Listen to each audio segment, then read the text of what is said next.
John uses the word Jews, he's not encompassing all the people of Jerusalem, just the Jewish religious leadership, the ruling group, and the Pharisees, kind of the end groups, the religious leaders. And then not the people of Judea, but just the Jewish religious leaders. So, and the Jews marveled, saying, how does this man know letters, having never studied?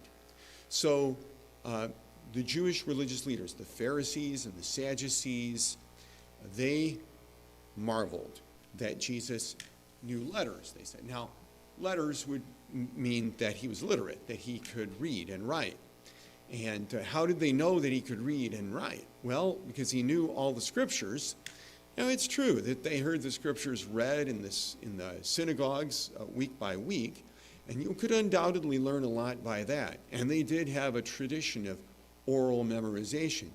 And yet Jesus showed a knowledge of the scriptures that showed that he obviously had been learning them more than just hearing them read one day a week in a service at the synagogue. Even if we had a really good culture of oral memorization and you practice memorizing things regularly, if you just came to church on Sunday morning and you heard even a chapter or two chapters of the Bible read, how much of it would you have memorized? Especially by the time you're 33 or so. Not that much, I would think. But Jesus obviously had tremendous knowledge of the scriptures. He's obviously been studying them and reading them.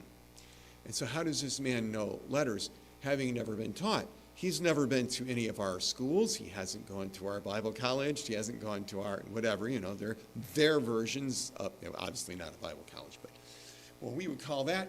He hasn't gone to our schools. How does he know all this about the scriptures?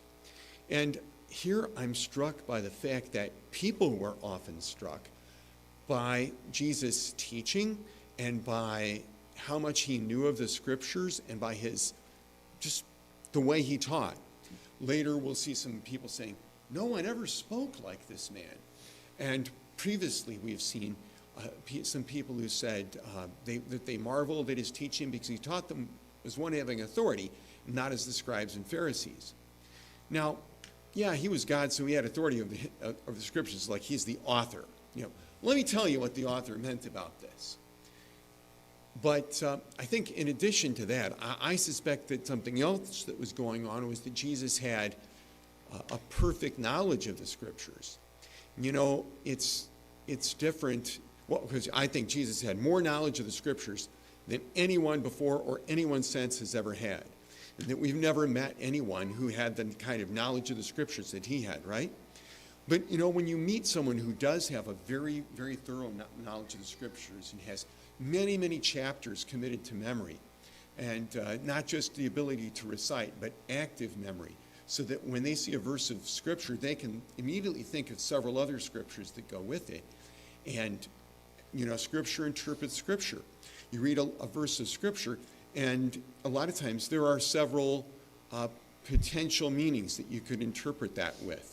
Are they all true, or some of them are and others not, or only one way is true?